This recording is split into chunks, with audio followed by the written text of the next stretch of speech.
Hi, my name's Matthew Brand. I did my PhD in Civil and Environmental Engineering at the University of California, Irvine. And I first got interested in cross-border pollution issues because we actually were meant to model this area using sediment transport models. One of the formative experiences of my PhD and what really got me interested in this work was I actually met Stephen Whalen as part of my PhD through Kristen Goodrich. I immediately kind of recognized that I could make the best sediment transport model in the world, but man, like the real issue is all the sediment that's coming off of the watershed and funding infrastructure improvements upstream to prevent the sediment from ever getting into the estuary in the first place.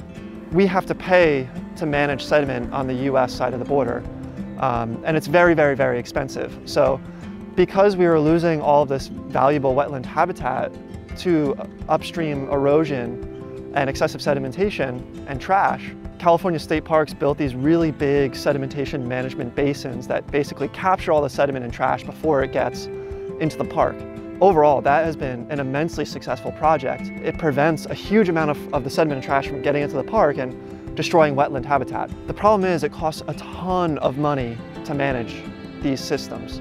We're dealing with the problem once it already gets to the estuary. We're not solving the problem at the source, when really, the solution to excessive sedimentation and trash must come from up in the watershed.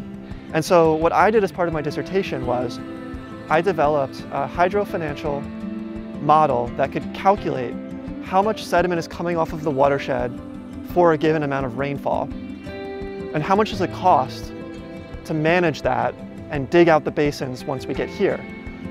And so what I did in my model was actually able to tweak the model, right? So you can imagine I have these little knobs in my model that I can tweak. And I say, okay, what if we were to armor the channel so that way all this locally generated sediment isn't being produced during these big storm events anymore? What if we were to revegetate the hill slopes with natural vegetation? What would that actually do in terms of reducing sediment loads downstream and then correspondingly the cost of managing that? And what we found in the model, which was really exciting, was that there are actually interventions that not only will significantly reduce the amount of sediment loads coming off downstream, but can pay for themselves within a very reasonable time frame, within a 5 to 10 year period. Now what you can do is you can have private individuals, investors, invest in upstream watershed interventions that then can repay themselves with the cost savings that you see downstream. So California State Parks still spends the same amount of money over the next 5 to 10 years that they've always been spending.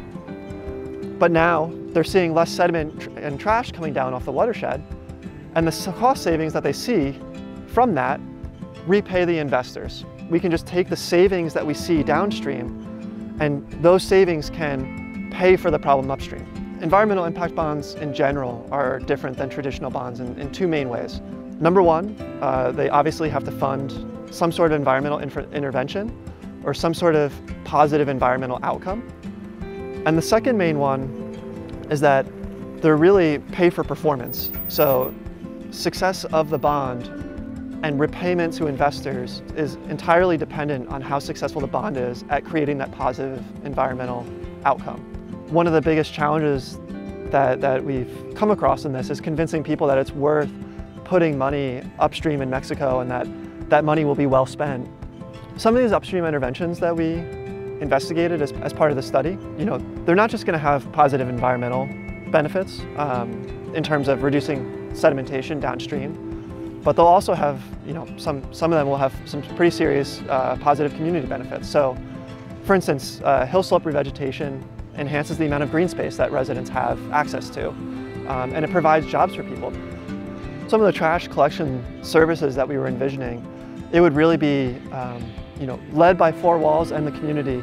For example, the Casa de Batallas took recycled trash that they basically collected around the area and stuffed it into water bottles and created a house out of it. That not only would benefit the community, but also then reduce the amount of trash and plastic pollution that makes its way down the river and eventually ends up into both the estuary and the ocean. We have to go after the source of the issue if we want to actually see sustainable, long-term, positive change in this region. And the source of the issue is in the watershed.